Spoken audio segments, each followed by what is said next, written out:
Hello everybody, I am Angry Bird. We finished off coverage of Steel Division 2 League last week, and perfect timing, just in time to start coverage of the Normandy 44 Christmas Cup.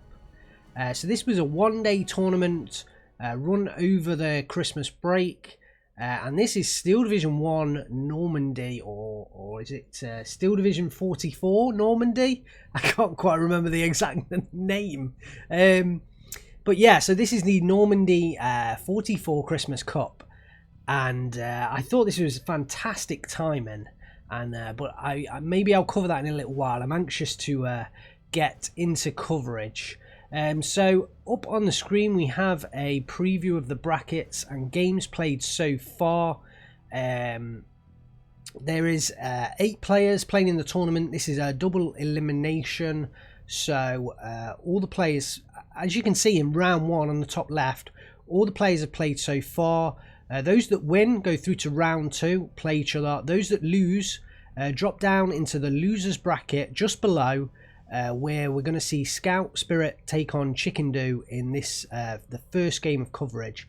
So in effect, if you everyone starts off in the top bracket, which is often called the winners bracket, or the top bracket, I think, and then if you lose a game, you drop down into the losers bracket, and then if you lose another game, then you're out of the tournament. So in effect, it means you have to lose twice or be eliminated twice, so it's a double elimination. I'm just trying to explain that because I know probably you'll be quite aware of the tournament style, or the style of tournament that this is, but some of you may not, so I thought I'd just quickly cover that. So as we can see, round 1, Wolhati picks up the win against ScoutSpirit. Ziracure beats Chickendew. Here Robert beats Gardenia, and Evelyn beats Pixie. So the winners go through to round 2, and the losers go down into the losers bracket. And the first game we have today is ScoutSpirit versus Chickendew. So let's have a look at ScoutSpirit's deck. Let's have a look at the matchup. So we've got Chickendew. He's on the left hand side in blue. This is an Allies versus Axis only tournament. So no mirror matches.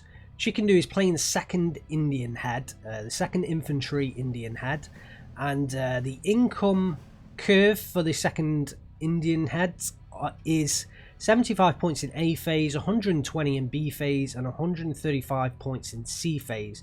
So a bit of a change to Steel Division 2. The income brackets are obviously set. There's no choices, and he is up against ScoutSpirit today, who's playing the 12th SS Panzer Division with 70 points in A phase, 115 in B, and 135 in C. So both players have the same C phase income, but Chickendew has a bit nicer A and B phase. Not by much though, only 5 points in each phase. So really a relatively close income game. Now, looking at Chickendew's deck, this is taking me back. I've not played Normandy in a while. I've got to cover it quick because both players are very sharp on the take-up of the game. Lots of units down on the ground already. The second Indian heads, they have the M4 DDs in A phase. If I remember right, they're particularly strong at the start of the game. There's the M... I can't see whether that's M5 or M1 gun. I think that's an M1 gun, 2 M1 guns in A phase, and 1 M5 gun in A phase. So immediately we can see the difference. Those M4DDs, there's only 2 of them in A phase. Immediately we see the difference. In fact, tanks overall, Chickendew has 2 M4DDs in A phase. He has 3 M4DDs in B phase, and then 2 command M4A1s also in B phase. And that's it. So what's that? 7 tanks. 7 Sherman tanks in total. Very different to Steel Division 2. Let's have a quick look at ScoutSpirit's deck, because I don't want to miss the start of action, so I'm covering them quick. The Boiter Cromwell is one to look out for, especially on this map. This is Carpacay, very wide open field in the centre where the airfield is. and the Boiter Cromwell can engage at 1,200 meters, which does give the advantage. This game completely different with tank range engagements. It tends to be 1,000 and 1,200 meters. The Boiter Flying A as well is going to be absolutely a monster. Well, they're the key units for the 12th SS Panzer. The game is underway. Let's not miss the action. So, unfortunately, another change. I cannot get rid of the replay icon.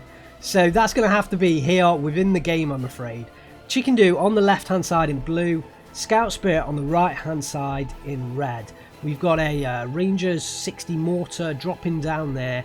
It looks like I'm going to have to get used to it. It's completely different. The HUD is so different. These icons are quite big as well. I might have to reduce that in my interface. We've got the Ranger Marauders. These guys are exceptional recon units with the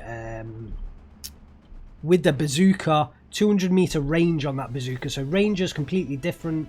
The Panzergrenz started engaging the rifles there, and Chickendew bringing in the rifles in the center ground, and it looks like potentially starting off fairly well. We missed the engagement on the southern side between the SDKFZ 250/9, probably the M5 gun engaging from range there, and it's going to be me getting back used to the range differences as well, because obviously a lot of these guns don't engage at full range anymore.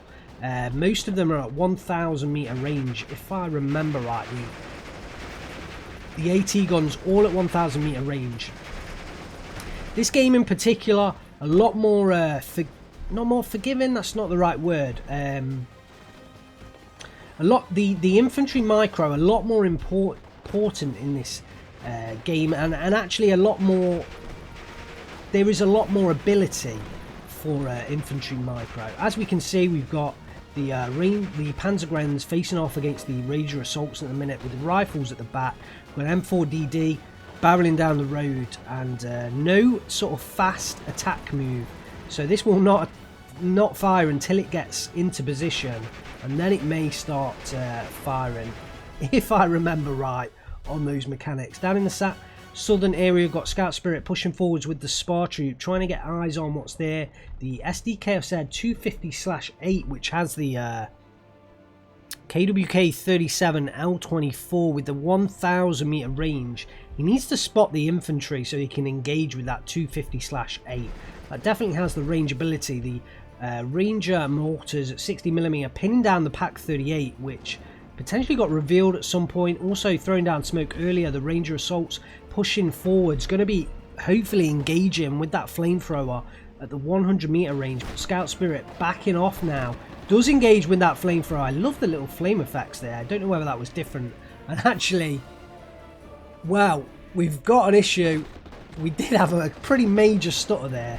So I'll have to try and sort that out. But for now, we're going to carry on. The Ranger assaults do go down. And for the moment, it's 50-50. It's 50-50 at the moment.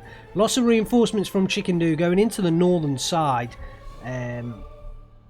Those Spar troops potentially not spotting what's down on this southern side at the moment. They are very much potentially, are they in yes, they are in yellow cover. I think that's because in this game, if you stop moving, I think you do get yellow cover automatically. Looks like the mortars again engaging the Panzergrenz. There is a Panzergrenz Führer there, but ScoutSpirit did win off the initial engagement between the two. The rifles do get caught out and are surrendered. Nice pickup there from ScoutSpirit. The M4DD pushing around, and that should do a decent job at the moment. The Panzergrenz do have the Panzerfaust, which can engage at 150 meters. So could potentially, put the hurt onto that M4 if Scout can get into the best position. Potentially moving them away and trying to get into this hedgerow on the northern side could really help out. The M4 taking down the Spar Troop there. Nice work with that M4. The Ranger mortars are down to half ammunition, so he does need to get them back into play. The M4 taking shots at the vehicles. Down goes one of the, I think it was one of the initial, that might have been the SBW222, potentially. But the Pak-38 is now engaging the M4, gets the first shot off, driver knockout. The second shooter knockout, can take out that M4. 10 penetration to 10 damage, and I believe in SD44 it's actually the other way round. It's these are at the longest range, so it's 10 penetration at 1,000 meters. Sorry, that's the M4 there. We can't highlight the Pak-38. So the M4 has 11 AP at 1,000 meters, if I remember correctly. Yeah, I'm pretty sure that's correct. I'm sure someone will drop down in the comments if I'm making a major mistake there. But ScoutSpirit has revealed the rifles in the center ground and also has pinned down the M5 gun, I believe with the Boyter Cromwell there, because that can fire at 1,200 meter range versus the M5 gun only firing at 1,000 range. That does get the jump on that M5 gun. ScoutSpirit making great advances in this southern side, up to 51% of the front line, so no flags in this game either. And this is my first cast. Wow, down goes the Pak-38. Nice kill from Chickendew with the rifles. Opens up quite a lot of territory and potentially looking for the surround onto these Norman troops. There's only the SDKFZ 250/9 and one Panzergren there. Backs off the M44. In comes, no, I think the supply truck has come in and picked up the 60mm mortar there. Panzergren's engaging the rifles at distance. And ScoutSpirit, although he's taken his ground in the southern side, he's got to be a bit wary about the northern side. And it looks like he's got this southern side pretty much under his control right now. However, the M4DD coming in there, that's going to be the big job to deal with. We're now into B phase, or no we're not. We've got 30 seconds left of A phase left to go, but the rifle's getting pinned down. Potentially Scout could move in for a surrender at some point. The Duck with the 60mm mortar is moving southward. The main Ranger Marauders are pushing up. They have the 200 meter range, so potentially could look to ambush the two SDKFZ 250/9. I'm not sure whether that's his plan, whether that's Chickendew's plan. I think surely it'd be better to push up to this top tree if that was his plan. Potentially could get revealed crossing the road there.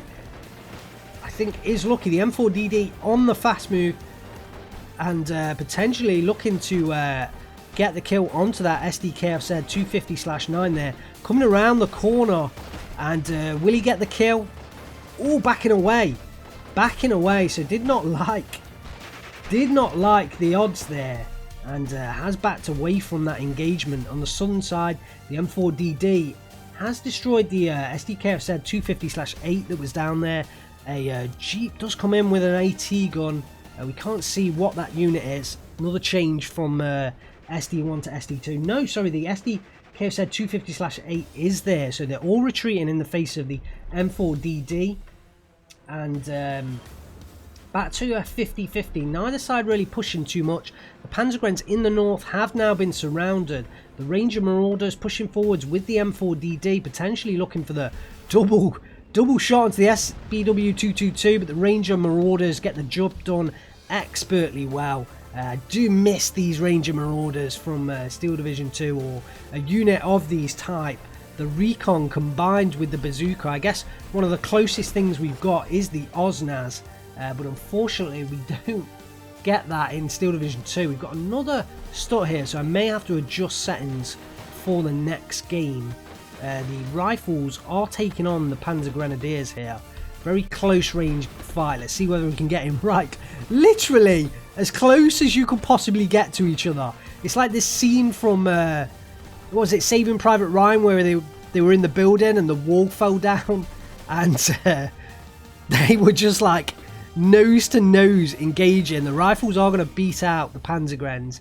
I think behind enemy lines, those Panzergrens were really stuck. Look at the M4DD pressing forwards. Chickendew picks up the 62% coverage on the front line, and he's going to be putting the hurt down onto ScoutSpirit. Will win the game in 20 minutes time if he continues, but Scouts brings in the Pack 3850. Will it get a shot on target onto that M4DD? Oh, it did! It just got the side shot in. Weapons jam. Beautiful critical to get. That M4DD is stuck in the water. I'd like to see Chickendew pull that out of this sort of top side and then back and around behind here and get a support truck in if he can. Get that M4DD fixed up, because that is in a fantastic spot. If that was open and ready to fire, that would be in a fantastic spot. The Boiter Firefly has come in and will now dominate the airfield. The M4DD is backing away as quickly as possible. Chickendew still has the 62% lead, and pinning down the Panzergrenz on the southern side will help him out, but the Boiter Firefly is now on the advance. The Cromwell as well going to help stress out the M4DD with its HE shells. This is a mighty fine push from ScoutSpirit, definitely on the counter attack right now. In the northern side he's been losing out, and Chickendew has kind of got himself a nice position there. The Ranger Assaults do move out into the open, immediately get picked off by the Panzergrenz, and that'll be a nice easy kill for them. The Ranger Marauders, the Mortars, sorry, are going to try and help out, but a little bit too late with the fire there. The Ranger Marauder is going to be in a little bit of trouble there as the Panzergrenz move forward. The Boiter Firefly on the fast move, and the M1 gun is now found unable to fire on the Cromwell. The Firefly hits the M4DD, shoot a knockout, first hit, but should get the second with the kill, surely. Again, missed that second shot, which is very surprising considering he hit the first. Will he get another chance? Yes. Ooh, gets the bounce. That M4 very lucky to survive. At this range, the Boiter Firefly can take out that M4. And an M7DD immediately pinning down the Panzergrenz. And the rifle should pick them off. But the Boiter Firefly on the fast move forwards. He wants to take out that M4DD. And look at the front line. Completely opposite. ScoutSpirit dominating the south at the moment with that Boiter Firefly, and Chickendew dominating on the northern side. I think the Firefly, if they can pick off that M4DD at the moment, wow, there's a GMC coming in with a new AT gun. Potentially that could cause problems. That Firefly still not taking out the M4DD here. Surely this next shot, and in comes a P47 Thunderbolt, switching targets onto the M7DD. Firefly does take a hit. It's not enough to stress it out. It's still, at the moment, is top dog. And the M7DD trying to hit it with its heat shells. The M4 still bounces another shot. This is very surprising. Makes me feel maybe I have got the mechanics wrong. But I think the Boiter Firefly just keeps missing the M4DD target there. Thunderbolt coming in for the strafing run. And somehow that is left to fall back. Will the M5 gun finish the job? I think potentially, yeah. I was going to say he's going to fire on the Panzergrenz. ScoutSpirit advancing with the BF Panzer 2C on the southern side. The Boiter Cromwell is taking on the M5 gun. The Firefly is continually getting hampered by the P47 Thunderbolt. It looks like the rifles are going to get discovered, and I suggest will get taken out. ScoutSpirit taking a big chunk out of this southern side. It looks like potentially rifles coming in and reinforcing there. The M7DD actually fast moving forwards. Interesting. Potentially looking for the surrender. But this Boiter Cromwell still poses a decent risk. Engaging onto the M5 gun, which is having a bit of trouble taking out that M5 gun. I think he's on a sort of fire position command, which is just a bit too far away from that M5 gun. Now he's pinned down. I'd like to have him re-microed onto that M5 gun, but I think he did miss the trick there. The M7DD coming in with the short range shot. Surely that Firefly, yes, does take out the M7DD. Did recover from its stressed out state and does take it out. The SDK said 250/8 firing on the reinforcing infantry. Chickendew's got to worry about this southern side because potentially his spawn could get cut off. I know we're missing a lot of action in the north, but all the action right now down on the southern side. The M4DD engaging that SDK said 250/8. A second M5 gun coming in, and they've got to deal with this Boiter Firefly. If they don't deal with the Boiter Firefly, it's no good taking out the other vehicles. The Firefly is the main threat right now. ScoutSpirit does look like he's backing off slightly with that Firefly, and potentially, because he's so stressed out, he wants to give it a chance to escape damage for the moment. The Boiter Cromwell does take out the M5 gun there. The BF Panzer IIc engaging with the auto cannons onto the rifles, pinning them down fairly quickly. The Cromwell also helping out in that regard. The M4DD is forced back. The M5 gun potentially could be in trouble here. The Boiter Cromwell pushing forward. You've got an AT gun coming in to help out with that M4DD. I do not know how that M4 is still alive at this point. Potentially I've got some mechanics wrong up here. The M4DD looks like it did escape in this northern side. Potentially did pull out in the northern area. Although we have an SDKZ-10 bringing in an AT gun on that northern area. Needs to get on that unloaded. The rifle's falling back. The supply truck potentially looking to pick up the mortar again, move position. We've got another Opel Blitz munitions coming in, which is I think kind of strange choice there for ScoutSpirit. I must have come in to try and fix up a tank potentially, or something that was in that spot, probably taken out by the M1 gun. Back in the southern side, the Pack 40 is now in position, and that's going to have a good chance of helping out take this M4DD down. I don't know how that M4 is still alive right now. In comes a second P47. Potentially it was the same P47, just reloaded and rearmed. Nice shot on that Pack 40. Takes it down to 2 health. Although the M5 gun is now reduced in damage as well. We're actually at a 50-50 here. Although Chickendew will win in 23 minutes time. I think I do need to just increase the size of the HUD there on the right. The M4 coming into the sun side should pick up the kills against all of these units down here. Could struggle against the Panzergrenz with the Panzerfaust.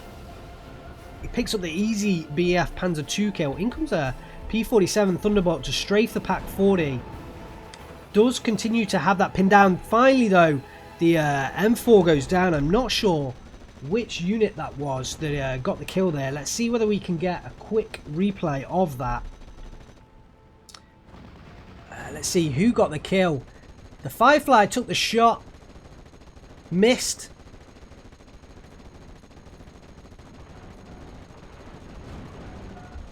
I think it was the Pack 40. I think it was the Pack 40 that actually got the kill there. But it was a bit difficult to see. It looks like no anti-air on this. Potentially one of the half tracks did go down there. Beautifully positioned M1 gun, just firing down that road. I'd like to see a little bit of maybe a mortar unit or some artillery come in, try and take out that M1 gun, maybe even an air unit. But the Pack 40 in the northern side being strafed as well. We also need some anti-air coming out from ScoutSpirit. So he has a lot to do, but he does have the +1 advantage currently with the 53% territory gain. And I think it's this northern side here that's gaining in the territory. With the M4DD being taken out, the Boiter Fly still king at this point. The Spar Troop actually not revealed by the Command M4A1 despite being right in front of it. Although does fire on the M5 gun, is revealed and is now going to go down. I'd have liked to have seen that on return fire if possible.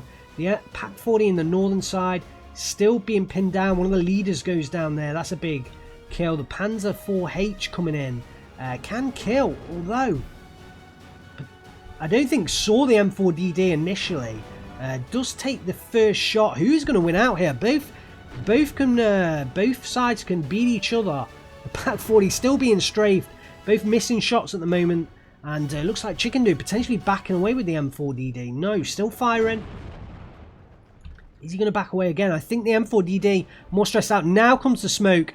Excellent micro, defensive smoke there. Smoking off that M4DD. Beautiful, allowing Chickendew to pull that back. I feel the M4DD was going to lose that fight. Was going to get stressed out. Fantastic use of the Ranger 60mm mortar there, beautiful use. The Pak 40 is still alive on that northern side. Another Panzer 4H coming in, potentially into the central area. Ooh, some rifles go down inside the transport there. That's not good to see from Chickendew. ScoutSpirit still has the +1. We'll get the victory in just over 20 minutes time. And I think there's not many tanks left to come in from Chickendew. Potentially, I think only... No, we haven't seen all of the M4s. I think maybe 4 M4s left in Chickendew's arsenal. But surely that Boiter Firefly is going to be difficult to deal with. He's going to have to use an AT gun to deal with that Firefly. Or potentially air. He also has the M10 tank destroyers. I didn't cover that in the deck because we're there strong, as well as the M3 command. So up-vetting those tank destroyers, they're going to be what he uses next to try and engage with the Boiter Firefly. ScoutSpirit re-supplying the Boiter Cromwell with HE shells. It was down to less than 6 shells at that point, so good job resupplying that. The M4DD does take up a position that's kind of protected in some ways by those houses. Rifles pushing across, the Pioneers retreating, although the Panzergren should take out those rifles once they engage. The Panzer 4H fast moving right down to join the Firefly, but that could leave him in a dangerous situation, especially with the Ranger Marauders that have survived in that central spot. Surely that Panzer 4H will go down if it continues on that fast move. 251/1s coming in with more infantry, probably Panzergrens, with the Pak 40 being engaged by the Ranger assaults there. Needs something to deal with this northern side, really. I think Scout would be better off, you know, as he has done actually, investing in the northern side right now. Just hold the southern area. In fact, he's not in fantastic holding positions. A lot of his infantry is not in major heavy cover. Certainly this Panzergren's on 1 health, and the Boiter Cromwell is engaging. That Firefly blocked off from line of sight from the Command M4A1, so yeah, needs to fall back, this Boiter Cromwell. I feel like it's not going to get the best chance. The M10s are now engaging, or at least one of them is engaging. Ooh, double shot with the M4A1 in the southern side. So we got a spawning shooter wounded, and the Boiter Firefly is falling back. It's under a lot of pressure here. A lot of tanks spread out across this airfield trying to deal with the Boiter Firefly. How will this one go? Let's find out. The Boiter Cromwell is still engaging. It feels like Chickendew has the numbers here to get the kills. The Wirbelwind, the anti-air was brought in, that Wirbelwind, to protect. The 250/8, I believe, in the northern side does go down. The Spar Troop are, for a moment, discovered, and Scout is in real trouble in this southern area. Real trouble now. The Panzer 4H does go down, potentially, at least gets transmission damage, surely will go down. Yes, it does, to the Ranger Marauders. We said that was going to be a difficult spot. The Cromwell goes down, major kill there. The Firefly is still reversing and showing its side armor potentially. The M4DD gets the crew knockout. This could be it. This could be the kill. Oof, that Firefly is in a rough spot. Real rough spot. Is now reversing once again. The M4 now bouncing shots off the front of that Firefly, and ScoutSpirit has completely lost control of this southern side. Does rush in a Kubel with an AT gun. It will be a Pak 38, I would have thought. I don't think that can bring in the Pak 40. Wisely taking the Wirbelwind away, but needs to unload that Kubel and get shot onto these advancing M10 tank destroyers. Along with the M4, he's got an M15 CGMC and an M3 Command. Chickendew combining a lot of vehicles together. The Pioneers under so much pressure, and in fact this little group of units really pushing it forwards for Chickendew. Gets the 55% territory, has the +1, will win the game in 16 minutes time now. But down goes a M10 there. I think potentially, no, it would have been the, yes, the Pak 38 did unload. Oh, the M3 Command could go down here. Chickendew had it on the fast move, didn't realise. Oh, he's very lucky right now not to be going down. It's turning around. It's trying to escape. The M4DD will engage, but the Firefly has recovered. It can now re-engage, and I think Chickendew potentially could have lost his chance. All the quick reactions with the Thunderbolt, the double Thunderbolts, won the Phyto and the Bomber, but the Whirlwind is in place. Will it be able to destroy that P47 Thunderbolt? I cannot remember quite what the AA was like. I know it wasn't as strong as... certainly not in the killing terms as it is in SD2. In comes another Thunderbolt, and yeah, the Firefly is now stressed out. So the Whirlwind, fantastic AA unit, but certainly AA is very different in Steel Division Normandy. Very much able to stress out and force back the planes, but very rare to get a kill in 1v1 on their own without them being grouped up. The Whirlwind is pushed slightly forwards, potentially could be in a difficult spot. The Jagdpanzer IV, I like that pick because pretty much none of the armour can kill that Jagdpanzer at 1,000 meters. So Chickendew is going to need to get closer to destroy that Jagdpanzer IV, and accompanying the Boiter Firefly. Very nice choice of units, but Chickendew rushing forwards the infantry into the lower portion of this airfield. Has the 58%, now a +2. Will win the game in 14 minutes time. And Scouts wrestled control of the northern side back somewhat, but still heavily under pressure. And actually this Panzergren going down will give Chickendew more territory. So I mean, this is a tough game to call right now. This is still absolutely anyone's game. The Firefly engaging the command M4A1 on the bottom side, gets the weapons jam, and that command M4A1 is in real trouble. And interesting there, the difference in range. The M4 could not fire back at that Firefly. It only had the 1,000 meter range, whereas the Firefly has the 1,200 meter range. Same with the Jagdpanzer, whereas the M10 tank destroyer does have that 1,200 meter range. So difference between Normandy and Steel Division 2 there. Tiger E on the field as well. It looks like this southern side, there's just too much heavy armor now in for ScoutSpirit, and Chickendew's infantry did not make it into the compound. Potentially could get picked off by this heavy armor. A lot of rifles out there. Chickendew rightly bringing another AT gun. I'd like to see one maybe come further north. In fact, potentially that's what this AT gun is doing. You know, an AT gun up here could at least potentially get the side shots depending on the range distance. So that is a difference. The Whirlwind is still in play. A number of P47s coming in. Internal fire on the Tiger E, and all targeting that Tiger E. So interesting choice for Chickendew to make. The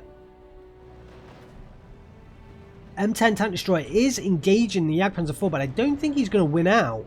I think the Jagdpanzer is easily going to win out. Although in comes the fire from the P47s. That Whirlwind is firing on the infantry and is not engaging any of the aircraft.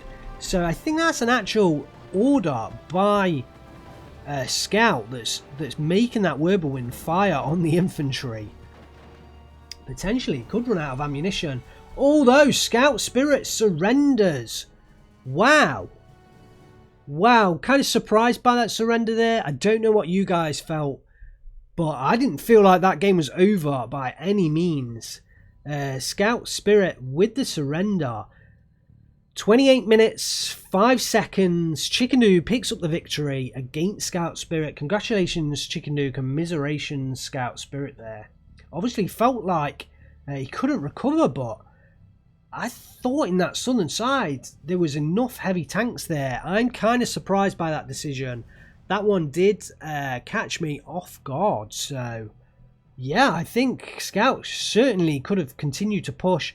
I think in the northern side he really was in a tough spot, and I don't think he could have made much more ground. But I think in that southern side and in the southern central area with the airfield, you know, he had the potential to continue to hold that, and there weren't many tanks left. I don't feel like there were many tanks left from Chickendew. Although we only briefly looked at ScoutSpirit's deck, so I don't know what his tank reserves were like either. So Chickendew picks up the victory, 1,000 points to 143, 2,000 kills to 1,400 losses. So did have the better kill-loss ratio. Let's have a look at the kills for Chickendew. The early M4DD from Spears, a name you'll all remember from Normandy 44, and he's coming back. It's Spears once again, this time at the head of the M4DD, picking up a number of kills. Good job, Spears. Picks up the Spartroop kill, the SPW 222, and the Pioneer killers there. Lots of nice kills from that M4DD. And early on, those M4DDs are pretty powerful in Normandy. Very different to Steel Division 2, because the way that the game works is it is more limiting on the way that decks can be built, which you know is a disadvantage compared to Steel Division 2, because you know people like to have much greater choice out of how they use their units, and it allows a lot of divisions to be built in different ways. But the downside of the change is that definitely divisions felt a lot different in Normandy 44, because they were set up by Eugen with a specific income curve, with specific ways they could use their heavy tanks. You know, a lot of them, like we saw with the 12th SS, they had the Boiter Firefly and the Boiter Cromwell early on, and that was it for the heavy tanks. But that Boiter Firefly, you don't see a Firefly in A phase. You only see that Boiter Firefly, if I remember. That's the only Firefly I think you ever see in A phase from any of the decks. I might be slightly wrong on that, but there's definitely a difference in sort of how you bring out the tanks. So actually, an M4DD in A phase is very strong in Normandy 44, whereas in Steel Division 2, you know, that M4 is up against potentially IS2s, you know, potentially a King Tiger, potentially you know, Tigers, potentially Panthers. Whereas in this game, that M4DD might not be up against much at all. It might be up against Panzer IVs, in which case it's, you know, and it might be up against a limited number of tanks at all. So the M4DD doing great there. The rifles do pick up the Pak 38 kill, and the SDK said 250/9 may have been a surrender there.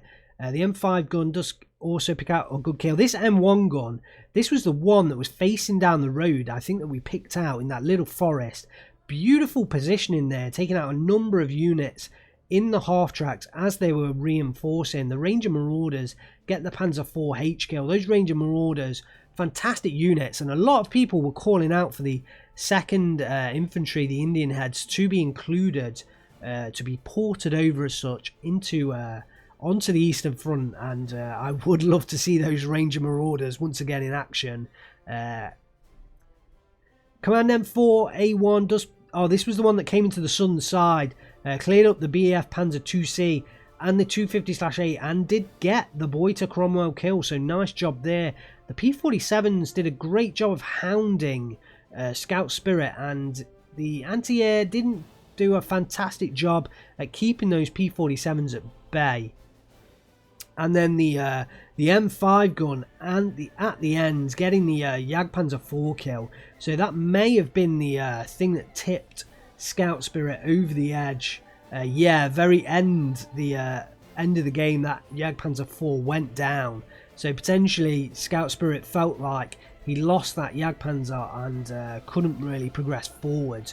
Look at this, the Boiter Cromwell kill. This is the difference between the 1,200 meter range of the Boiter Cromwell versus the 1,000 meter range of all the AT guns in this game. A lot of people dislike that. It is a change between Steel Division 2. I feel like it was a right change. It was the best change to equal out the range distances that guns could fire at. But they certainly upped the range to 2,000 meters. Was it the best choice? You know, 2,000 meters. I think Well, we'll find out. We're going to be casting more of these Normandy games, so we'll see. You guys can decide as well. Pop me your comments down below. What do you feel like? I do feel like it was the right choice to at least even out the distance. Whether going up to 2,000 meters was the right choice, they could have kept it maybe 1,500 meters, you know, 1,800 meters. I think 2,000 meters obviously rings, you know, a nice number, so potentially that was what made the decision. But you know, 1,500 meters as well is a fairly nice number as well. The Boys of Firefly does pick up the M7DD, the M4DD kill. I feel like that took so long to get that M4DD kill, and I'm sure ScoutSpirit would have hated that. And if I remember right, that Boys of Firefly should have been easily able to kill the M4, so how that thing survived so many shots is beyond me. The Panzer 4 did pick up the M3 command kill, and the BF Panzer 4H did also pick up an M4 kill. So I don't know, was Scout wrong to surrender at that point? I think he was behind. Chickendew obviously had the better trades, but I still feel like there was just enough left. Potentially with the loss of that Jagdpanzer 4, you know, it only would have left the Tiger E, but I feel like the Boy to Firefly was still around at that point. So like I say, potentially there was just enough left on the field for ScoutSpirit to continue to contest that southern side. So where does that take us? Let's have a look at the results. Chickendew picks up the victory in that game between them and goes through to the losers bracket round 2. And Pixie picks up the victory against Gardenia, and that takes him through also to the losers bracket of round 2. So Chickendew will play the loser of Robert or Evelyn, and then Pixie will play the loser of Walhati or Zirikir. And then so hopefully you get the picture of how this works now. Excellent, thanks very much for joining me. Hopefully you've enjoyed this cast. There's a couple of changes I want to make with the interface just changing, and the audio as well. We didn't get many of the sound effects. I may potentially just reduce the graphics ever so slightly to try and stop a couple of them stutters as well. This is the first game ever that I've casted from Steel Division Normandy, so hopefully you can bear with me as I get the settings a bit better. I've had about 70 videos of Steel Division 2 so far, and I still don't think the settings are quite right for that either. So forgive me if this first game wasn't quite spot on. Thanks very much for joining me. I am going to cover more of these Normandy games. The next game coming up, I believe, is going to be Here Robert versus Evelyn. So look forward to that one tomorrow. And we'll continue coverage of the Normandy 44 Christmas Cup. If you enjoyed the video, give me that thumbs up. If you haven't subscribed, subscribe so you don't miss any of the Normandy 44 Cup action. And also check out the description for links to my Discord, Patreon and Twitch pages. Thanks very much for my Patreons that support me. Your support is really valuable at keeping this channel going, and hopefully investing in some new equipment to improve the hardware so we don't get those stutters. Thanks very much for watching, guys. I am Angry Bird. I will see you next time.